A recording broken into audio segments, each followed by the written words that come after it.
to be here and pleasure to have an honor to try and moderate the panel of women entrepreneurs. I will do, the way we structured it is I'll do a quick introduction and then I'll ask each of them to give a little more detail about themselves.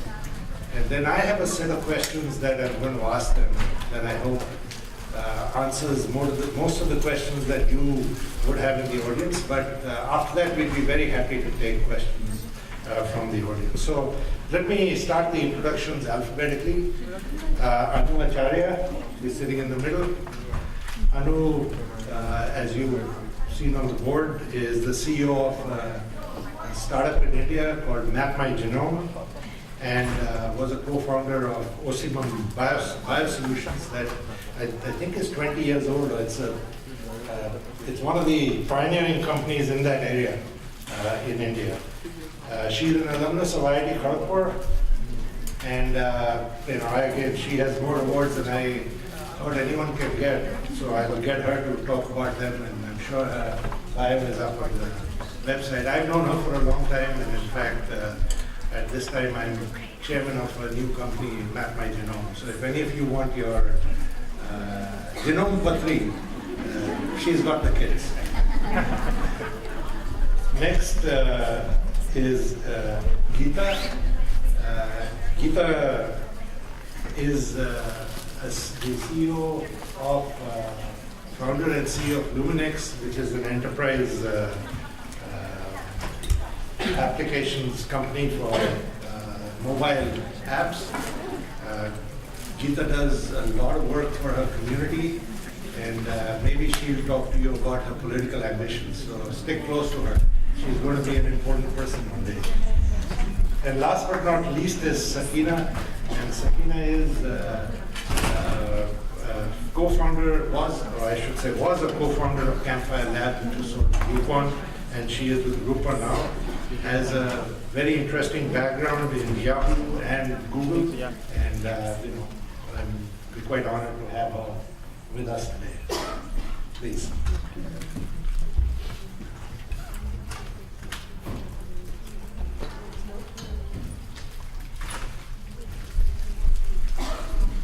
Hello, can you hear me? Hello?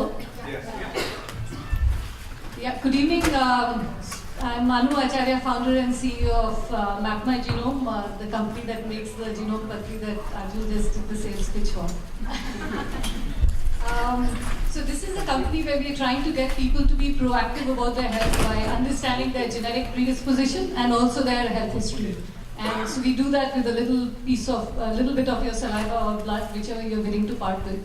And we take that and then create the patri, and after that do genetic counseling and tell them what specific action items they need to do. So this is what we are doing on the personal genomic side. But in addition to that, we also provide molecular diagnostic kits for infectious diseases like tuberculosis, HIV, and others. And we are trying to do this by specifically trying to understand the genetic variants in the Indian population. So we are trying to build a large big data database for the Indian population for specific types of diseases. This is my second startup in the genomic space. The first one was Osimum Biosolutions that started now seems like a very long time ago in the year 2000. In that startup, we provided research services to the large pharmaceuticals and biotech, and in that we did 3 acquisitions, and out of that, in one of the acquisitions, we had a database called BioExpress, and the reason I'm talking about that database is because that was the inspiration behind starting Map My Genome in the first place. So the database that we had acquired had a very large data set of about 22,000 samples, mostly Caucasian, very few Indian samples. And so one of the reasons was to be able to say, can we build something like this for 1 million or 100 million Indians and be able to understand the very specific genetic diversity that exists among the Indian population? And we couldn't do that by investing the $150 million that GeneLogic had invested upfront, which we had then further acquired. We thought we could do this simultaneously by being able to provide consumers with enough information to be able to actually live their lives more healthier. So I think that was the whole inspiration behind starting my genome.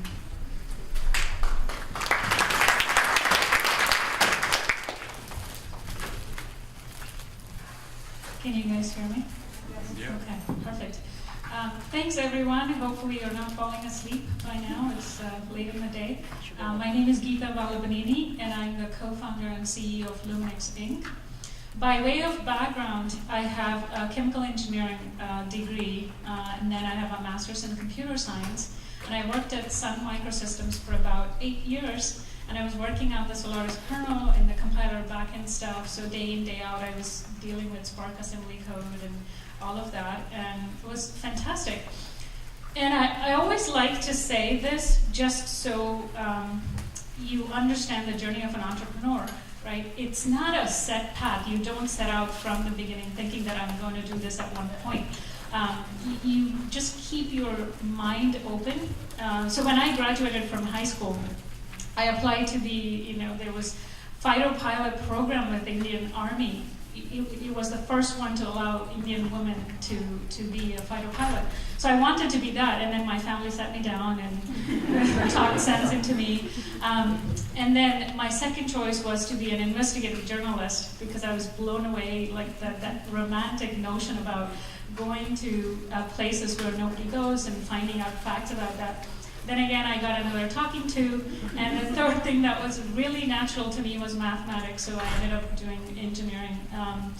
And while I was at Sun, I was working on incredibly interesting things, right? I was looking at kernel code day in, day out, virtual memory systems, and CPU scheduling, and then I worked on compiler backend stuff. We were looking at the executable generated to try and figure out how to optimize compiler so that it generates the program that runs really well for Spark architecture. So super geeky stuff. But at that time, I had mentors. Sun had the program of a mentorship program.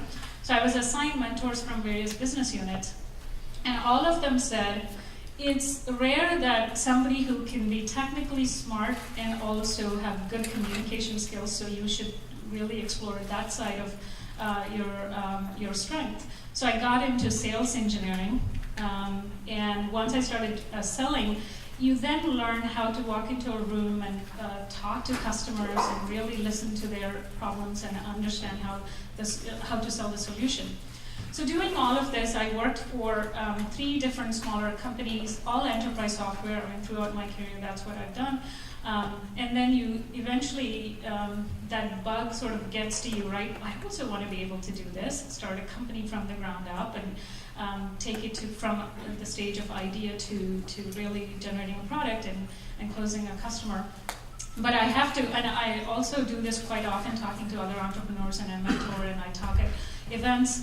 I want to be upfront in saying that this is not an easy path. There seems to be a romantic notion of entrepreneur. I know it's a glamorous life, but it's really a tough path.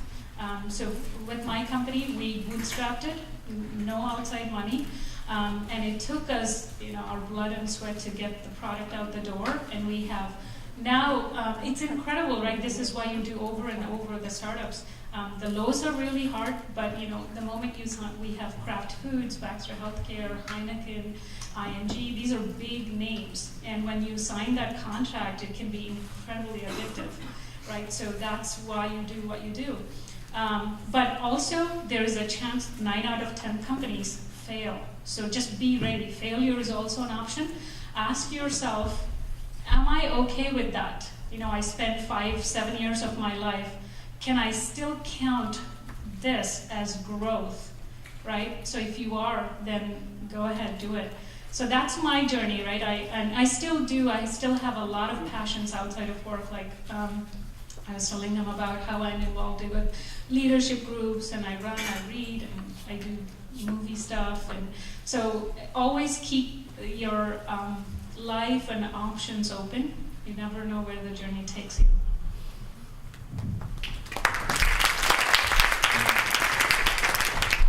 Firstly, thank you for having me here. I feel so blessed to be part of amazing women on stage as well as in the audience, so thank you. My name is Sakina Arsiwala. I most recently co-founded a company called Campfire Labs. If you haven't heard of it, it's okay. Many people have.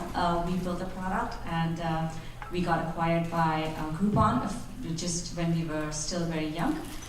Prior to that, I took YouTube International as part of Google.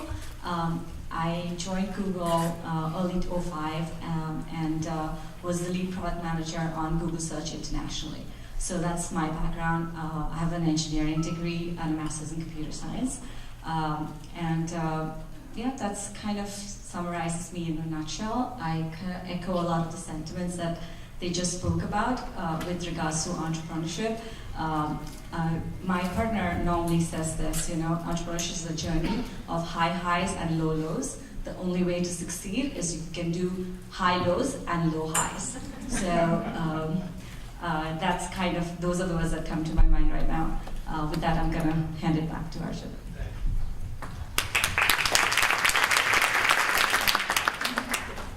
This is the problem. Hello? Can you hear me? Yeah. So this is the problem when you come with questions that you pre-assigned and you told them about it before. They've already answered.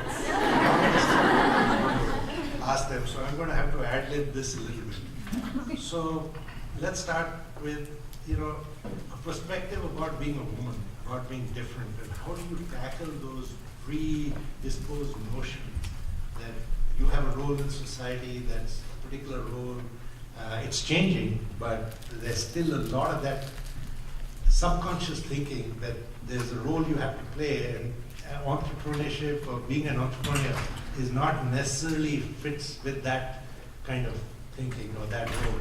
So how do you think of that? Have you felt any of that? How do you deal with it? So luckily, I have not felt that too much, ever in my entire journey, and I think that's thanks to the family I was born in. Did not have those kind of issues. Now, one of the ways that I deal with having a family of 2 kids and running a startup is to be able to give credit to who deserve it, and to outsource to whoever is willing to take that opportunity, whether it is taking care of the kids or other ways. So their grandparents take care of the kids, so you give them the right credit for that.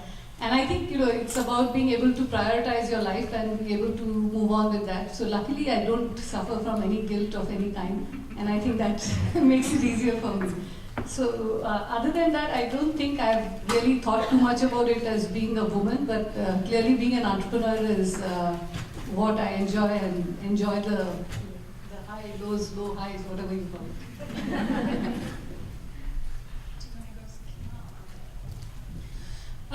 So I think we all agree there are biases, right? Inherent biases and biases that we are not aware of.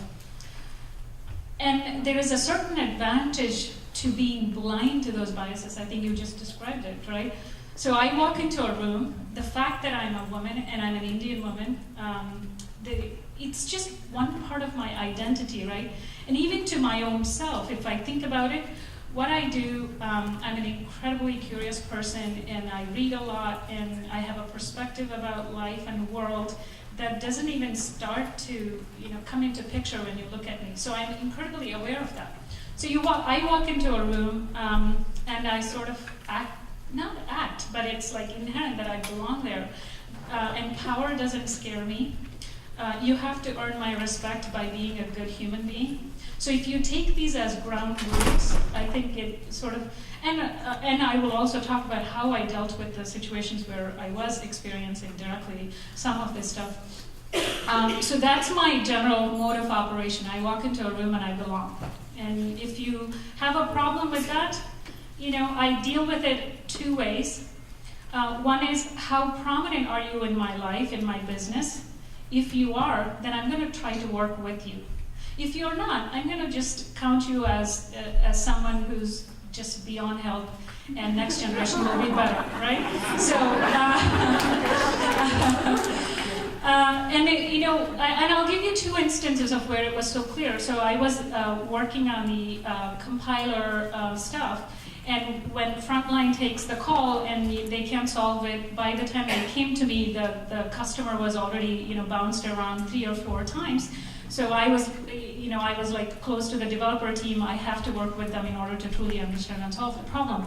So the first thing he says, why don't you transfer me to a real engineer, right? Like, I was a woman and I have an Indian accent, so I said, sir, I understand your frustration, but give me 10 minutes, and if our conversation doesn't go anywhere, then I will transfer you to the next person you're going to talk to is the person who wrote the code. So he did give me that chance, and he apologized, right? Because he clearly understood that I knew what I was talking about, and I was able to help him. So have patience, and then, what was I going to say?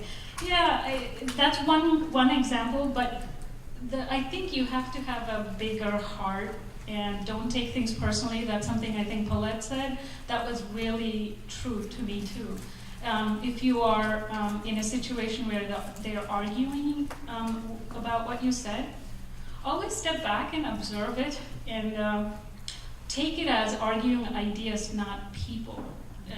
I do that with my team over and over. I establish we are arguing the idea here. So don't take it personally if I'm saying no to the idea that you just came up with. Or if you are saying no to my idea, I'm also not being offended. Because at the end of the day, the goal of this is to come up with the best path forward.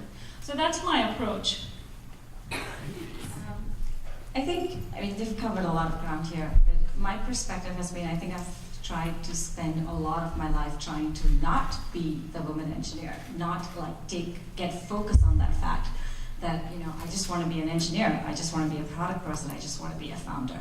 And I think a lot of the times, like, thanks to, the support system I have around me from where I was born, whom I'm married to, it's not been that difficult for me to be there.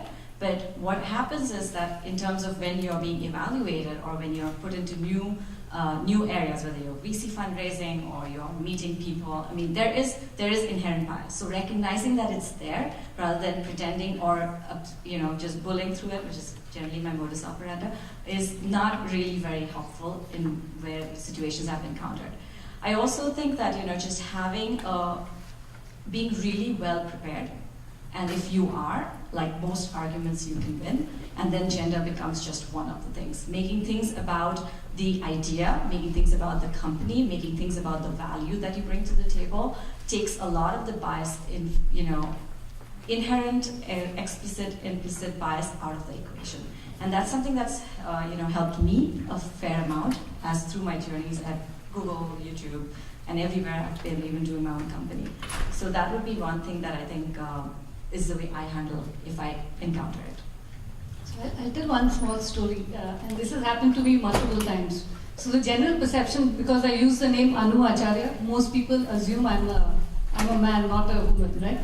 And so and I also do a lot of, I like to stand in my stall in a lot of these conferences.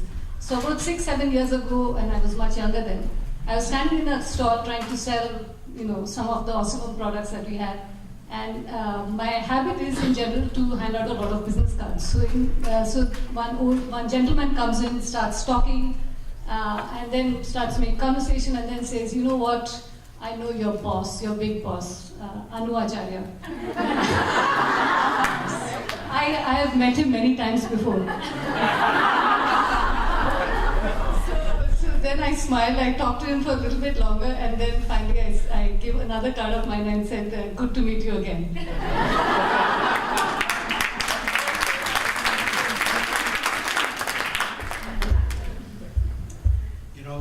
If the audience has any questions, please put up your hand. Otherwise, I will, I'll just ask a few more questions. But I'm going to have to, since everything I wanted to ask has been pretty much covered in some way, I'll just get into more detail. So if you have any other questions, do put up your hand. But while you still decide, someone has? Shoot.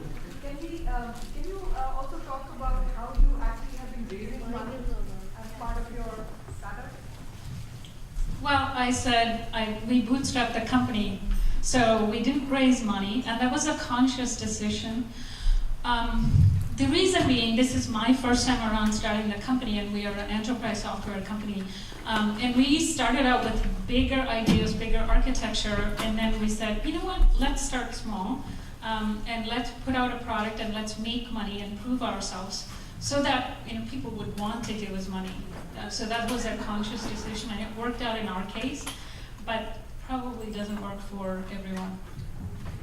So I've give experiences of both my companies. The first company, when we first started Ossimum, what we were told by my father-in-law was that he was hoping very badly we would fail in the first year, was to be able to burn 1 crore and come back and do something else. Unfortunately, that didn't happen because we made sure we had a business model and we started to actually create revenues. But when we first started to raise money, it was an interesting experience because we had people who were wanting to give us money at that time. It was 5 years of bootstrapping the company, the first time that we were doing that. And it was somebody who had come in from Stanford Research Institute who had done a scouting of the companies in India, had identified us as a potential company that IFC would want to invest in. And then finally, when we were ready, I met him and I said, there's this company we want to acquire. He said, okay, how much money are you looking for? And I think that's how we got the first round of funding in. Even though they were very interested, it took about 18 months to close that round of financing with the International Finance Corporation. After that, we raised a second round of financing, which was a much larger round. And even that, I think that happened through a banker, and we raised private equity round of about $14 million. And that was also to acquire a company. So the first, with Ossimum, both the rounds of financing were for specific acquisitions, and we did that. I think what is most exciting was for the new startup, MapFi Genome, when we just raised a small round of financing. I think this was a completely different way of actually raising funding. And we had started to think that we should raise a larger Series A round, but 2 people, put some sense. Actually, 2-3 people put some sense in my brain, including Arjun. But there were also 2 other people who said that it might be worthwhile to have a smaller round with more interesting, with better people who would be wanting to actually spread good things about your business. And when we were about to start doing that, I got a call from Rajan Anandan, who's the MD of Google India, and he asked what's going on with the business, and I think I'd met him once before, but he decided that he wanted to invest in the company if we were going to raise a smaller round. So we decided then that we would raise a small round of financing. We had vendors who came in as a banker, but we raised about $1 million. And we had some really great investors in that. I don't know, Meenakshi, am I allowed to reveal? Meenakshi is one of the investors in my company as well. But I think there were mostly a lot of great angels, so great, there were 1 or 2, Meenakshi is the only friend in that. But there were many other people like the Patnis, Mr. Hemant Kinya, and various other people. So this is the first different kind of round in some sort of crowdfunding way of funding, but I think this has been the most exciting and interesting round so far. So I think for us, we raised a small angel round. We didn't go into venture. We kind of decided to exit before that. So I think this is an area where I have a lot of good discussions with lots of people whom I help out. I think there is a method to this, and the most important criteria for raising when you're just starting, if you are thinking of doing an angel round, if you're going VC, then you probably have a proven product, and that's a different conversation. But say you're starting from scratch. I think one very overlooked and important area is relationships. A lot of your angel money is going to come because of who you are and how well you do, and secondly, it's the product, the market, the timing, all of those things are very important too. And getting the first money from people who are actually your personal champions, I think that really, really helps set the right tone for the company. And in the previous question we talked about, and this was one of the questions, but I'll say it right now, is I think this is one area where women generally tend to, once it's time to go home, right? And we don't really spend a lot of time of building relationships amongst ourselves. and building networks, right? So there's a lot of people who are far more intelligent than me who talk explicitly about this. But in terms of if you're thinking of starting a company, it is really, really important to build these formative relationships, and they're not superficial relationships. It could be people who you've worked with, people who've observed, who've studied with, and that I think is a great starting point for most people, and that's how angel financings generally come together. Whoever is responsible for the temperature, can you raise it a little bit? Hi, okay, it works. My name is Bhargavi. I'm from IIT Guwahati 2010 batch. Since all of you are from startups, I have this question for you all. As your startup grew in size, when your number of employees also grew, how did you maintain the daily motivation? How did you, I mean, it's easy to get distracted with the company's vision. How did you make sure that your employees stuck to it, and your inspiration, etc.?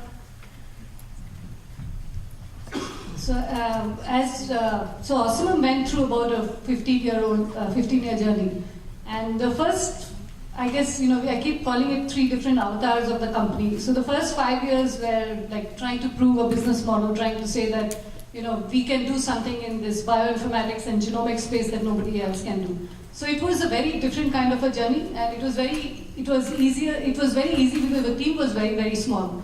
The second phase that we went through was a very rapid acquisition phase where we were now trying to establish ourselves as being a global company. So it became a much more, as long as you are constantly re-evaluating your goals and what you want to achieve, you will find the motivation to do that. So there was a second avatar where we said, let's go and conquer the world and become the largest company in this space. And I think that was what drove the motivation for that phase of the company. And then after that, I think the third phase, and I think this also was similar in terms of our product development. So we have a lab information product. The first phase was like a 2-tier regular this thing. Then we said we'll move it to a 3-tier architecture. Then we move it to a SaaS-based architecture. So I think one has to constantly keep changing the goals, making it higher, making it more difficult. Then you, as an entrepreneur, I think your motivation continues to be there. I was asking more about how did you maintain the daily motivation for the employees? I think the same thing, right? Same. I mean, in the end, I think your employees are also motivated by the same things that you are motivated by in some form, right? I think it is about being able to say, can I be that company that is not, you have this first stigma was, will an Indian company ever be able to create a bioinformatics shrimp rack, product? And I think that motivation created people to do that. Obviously, you have to do other things for your employees, which would be, your other kinds of incentives, performance bonuses, and various other things, which are more regular. But I think from a point of view of saying, are my employees actually motivated? I think they will be motivated by the same things that you are if you show the passion. Thank you.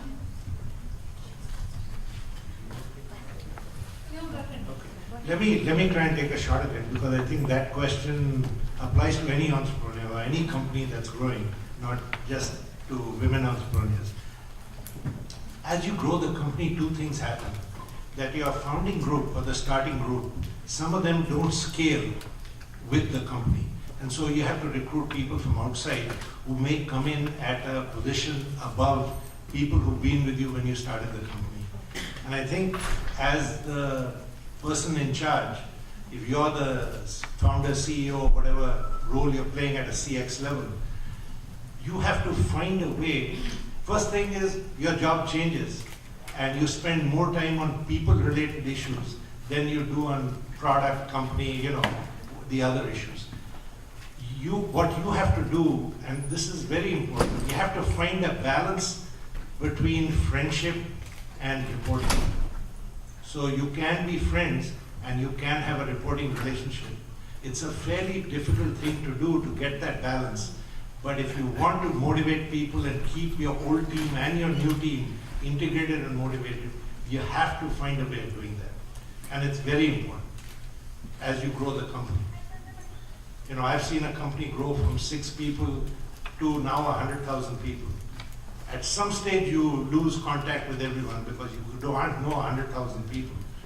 But depending on your disk in your head, you can, up to 1,000 people, you can know their background, know where they came from, and make them feel special.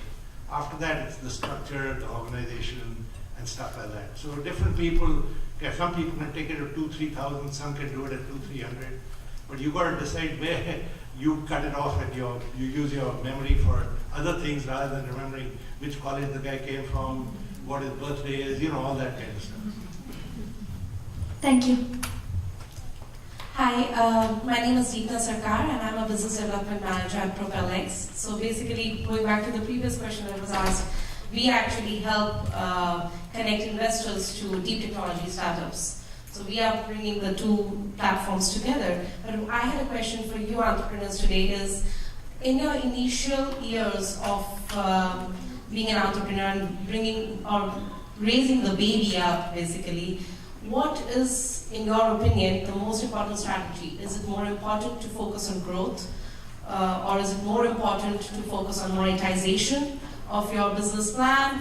Like, what do you, in the initial 2 years, let's say seed rounds and going all the way Series A, maybe up to Series A, what is your biggest, in your opinion, strategy that we should keep in mind?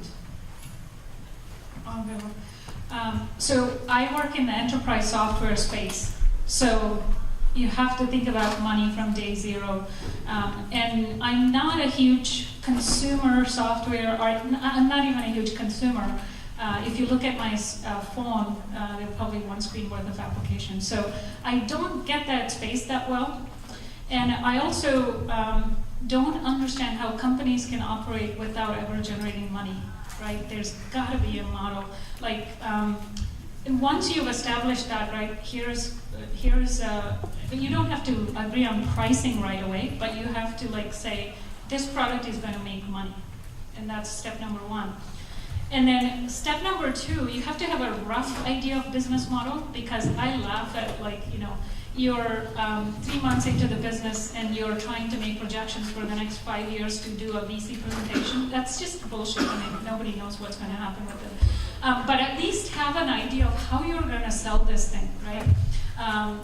Especially if you're working with enterprise customers, having some sales background is helpful.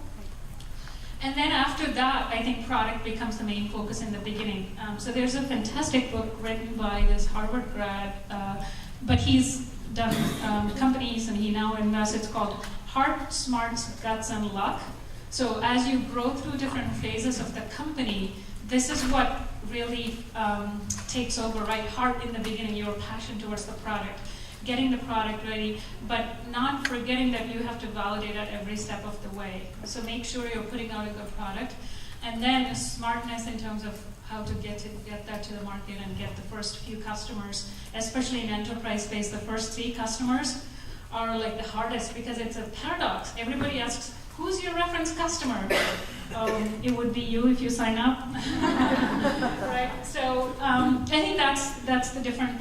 For me, I'm heavily biased towards having a product that actually has a monetization plan. Okay, sounds good. So I think I come from the other end of the spectrum. So I guess consumer products, that's kind of what I understand and I think in my world, if you're building a consumer offering and with the consumerization of enterprise as well, the right thing is really getting the product right. And a lot of people think getting the product right is, you working in a little room with your engineers and like trying to figure it out. But I actually take the view that it's not. It's actually a lot more customer development. Even if you have, and Paul Graham talks about this a lot, if you guys follow Y Combinator's, I'm going to paraphrase him a little bit. But even if you have 2 new customers every week, that's a fantastic growth rate. And by customers, for consumer product, individual users are customers. And I think getting that iterative cycle done right really, really gives you a leg up. And for most of the successful products I've worked on in my career, I mean, they did that really well early on, and that can have such a cumulative effect over time. So I would say engaging with your customers and being really, really open to the feedback they give you, because most of the time it's not what you thought about. And being open about that, because that's where most very early development in startups fail. I completely agree with Sakina on the iterative way of listening to customers and being able to make a much better product. But it's interesting that when we were in the early days of Ossimum, I thought when we first had the first product, I thought it was a great product, right? And I believed that this was great. But then you listen to your customers and you make it better. But you look back and you say, when I first started with this product, it was actually a piece of crap. But you have to believe that this product can do what your customers' pain points, it can solve a particular pain point, and then it becomes a lot better, and you should be open to listening to that. But I think there are two things, right? Whether you listen to, if you are bootstrapped, then you have to be extremely worried about your cash flow. And you have to make sure that you can pay your salaries and everything else and all of that. If you are well funded, I think, the strategy, and you're in a consumer space, you have to be the first in the market to be able to get the growth numbers as well. So I think it depends on how much, whether you are willing to get funding first and then be able to grow, or whether you're in the consumer space or whether you're in the enterprise space. So it all depends on, which segment you fall into and which phase of your product development you are in. But nothing better than listening to customers. I'll just mention one thing. If you come from industry background, for a startup, P&L makes no sense. It's only cash.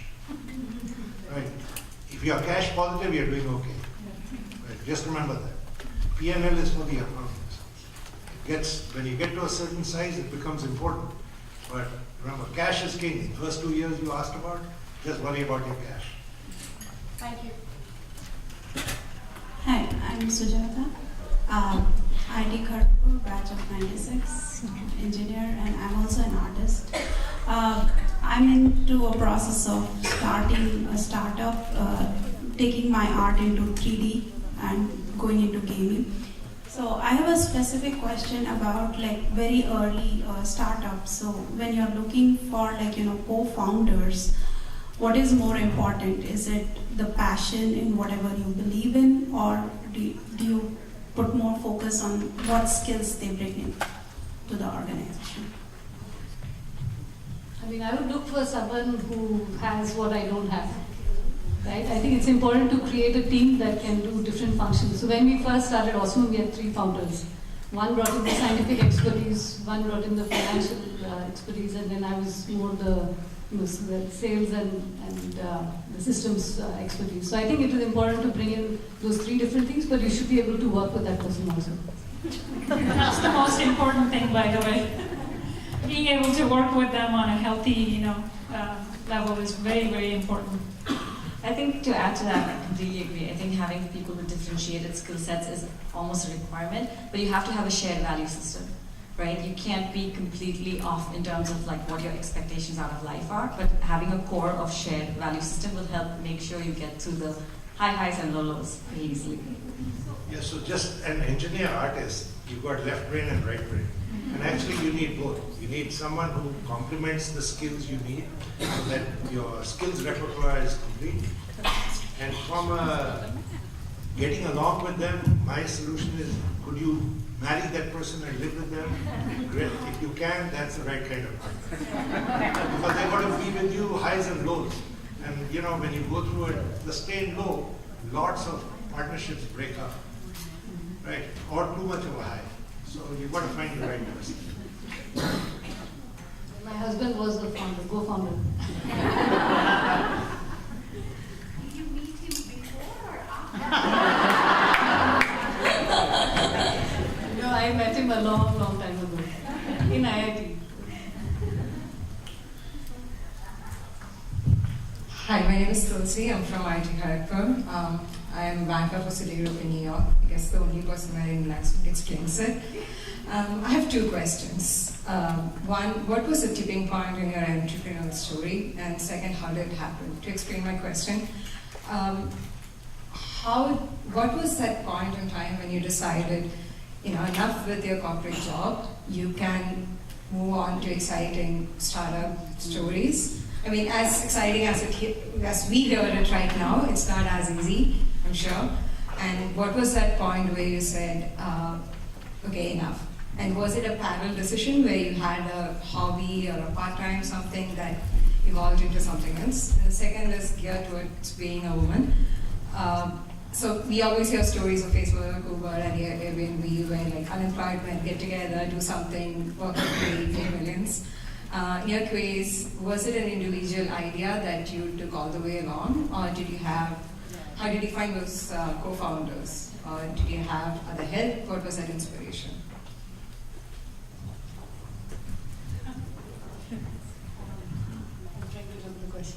Tipping point. When was the tipping point? Right? So I think my first dream or want to become an entrepreneur came in my first year in IIT. I was wanted to be a physicist all my life because my dad was one. But I came there and I said, I want to do something. I want to build something. But I couldn't really execute on that idea immediately. So I went to the US. We worked, did a couple of masters, and then at some point married my my current husband. That the current and the only. One of the things that we always discussed was that he was also interested in, both of us were interested in doing, in starting something. And we came up with about 20, 30 ideas. So it was not like, the idea that I started was the first one. So we had some very interesting ideas. Many of them were with other people that we knew, friends, family, whatever. So we had Bandwidth Bazaar, we had Voicegram, we had lots of things which never went to fruition. And then we realized that, ideas are a dime a dozen. What you need to do is to actually just give up your job and then say, I'm going to do this. And I think we did that, just when my other baby was, when my first baby was born, we decided that this was the right time to start 2 babies at a time.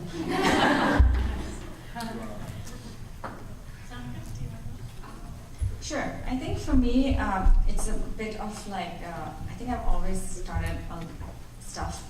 Right. I mean, even when I was in college, when I came in for my master's, I started a company for recruiting, and so I've always started stuff. Things bother me, and I want to fix them. Whether I could do it in a bigger corporate environment, then I did it in that environment, or if not, when for my company, it was actually my husband's idea, and I really loved. I liked what he was working on, and it was a natural fit for me to go join do it because we had complementary skill sets. There's also, for me it was also like I could have easily continued in the corporate part of it, and I was enjoying it. I loved my time at Google and YouTube. I kind of was getting to a point where I was managing a lot of people, and you turn 30 and you realize like, oh my God, life is changing, I'm getting old and all that. So I should do something now. And so basically I said, I can do a lot of people management and all of that later. I can take more risks right now. So that was kind of my thought process. It was a little random, but that's kind of what went on in my head. Well, so with me, it's a little bit more of I've always been a restless soul, right? You can put me anywhere and I will achieve something, and then I'm always like, what's the next thing to do? And then when I was at the last company that I was working for, it's an Israeli enterprise software company, and I've just finished reading a couple of books. I read a lot, so I finished reading, I think he's Off Human Bondage, and then Razor's Edge, both of them written by Somerset Maugham, and they deal with big existential questions and make you ask, what's the point of life? And if you follow that thread, like I'm right now reading Myth of Sisyphus by Albert Camus. It says if you're intellectual enough, if you keep pursuing that thought, you end up at a absurd desert where you realize there's really no point to life, but you create meaning, right? It's up to you. So I think once you arrive at that, you sort of overcome all the fears you have for stability and for everything else that you have in your life. So then, that's pretty much how, after I finished reading the book, I was saying, okay, you know what? I should really take a bigger risk than what I'm doing now, and starting something was 5 years ago, that was really what I wanted to do, enterprise software, and cloud was the big deal, and mobile was just starting to pick up, and I said, cloud is there only when there's a network. So how do we bring that cloud to mobile devices was my idea. And how I met my co-founder, he left after like 2 years with the company because we were going through lows and he needed to make money. So he left and I persisted and the team still is here and we are doing well. But I worked with him at Azul Systems, which is, they made hardware accelerated Java virtual machines. Think about, super technical stuff.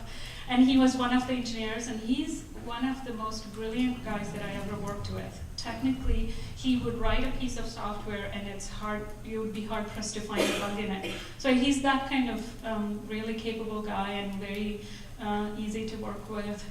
That's how I met him. We have one last question.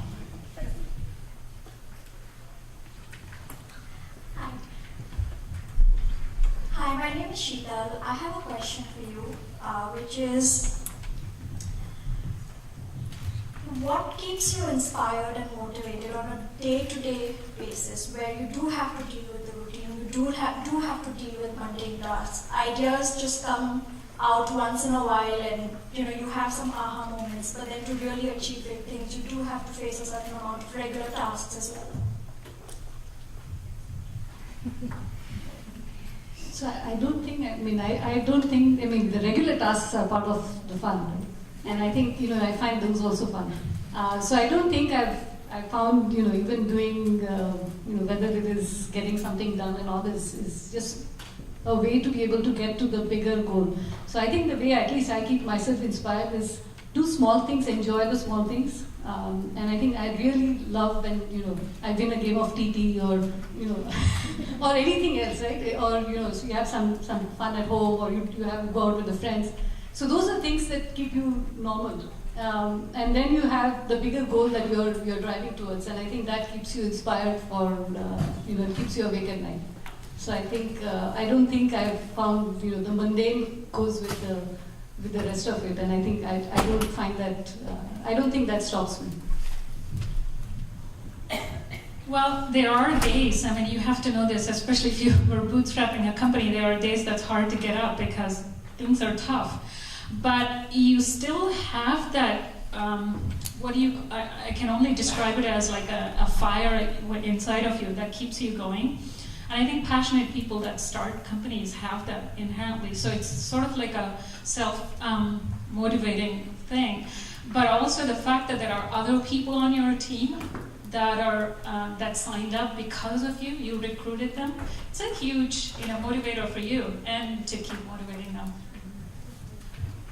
I kind of agree with everything they've said. When you kind of start and you have like all these rosy ideas about how great this is going to be and get other people involved, it's like a child, right? Once you have a child, there'll be low days and you have to take care of it. So that's kind of how it is. You have to change the diapers too. One last one. So my question is that all of you have engineering or product backgrounds. So how do you manage the business function for your companies? Was that a problem? How did you overcome them? Or what is your strategy for that as your companies grow even? Well, I have sales experience. After the core engineering, I moved into sales engineering. So I was doing the sales, like you walk into a room full of engineers and selling something like I described, Azul Systems or transaction management software for the Israeli company that I worked for. You pick up a lot of really useful skill set. And more than anything else, I was talking to Arjun before, someone sitting across from you should be able to trust you before they buy from you, right? And that's, I think that once you pick that up and you make the customer comfortable that you have their best interest in your heart and you're not just there to ask for money. That never works, by the way, in a sales cycle. If you keep on asking for a check, that never works. If you prove that your product solves a problem, then you get money and you keep expanding in that account. So that came in handy for me, having that sales engineering experience. So basically, I think For me, it's I feel like throughout my career, like I spent a lot of cycles, even moonlighting and helping other parts of the business out, whether I was at a big corporation or a small company. And I think that kind of is invaluable experience that you gain on the job, right? I mean, and being a product person at Google, you kind of do get pulled into so many different directions, and so you learn a lot on the job. And I think those kind of roles, do prepare you for multiple functions that you might have to do, because early on, you're the founder, you're the person who's wearing all the hats, but as you go by, as you grow, you realize what your skill sets are and what you need to hire for, so you hire for complementary. So I think, setting was in my DNA, as I said, my genome patri. But I think that was not the problem. I think, so in the first startup, finance was not my forte because I hadn't formally learned it.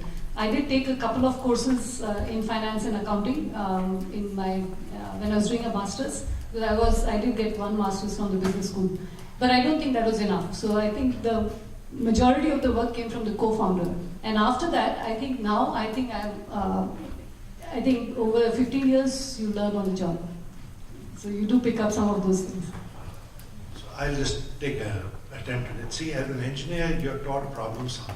That's really what engineering does. Apologies to all the MBAs here, but business is common sense.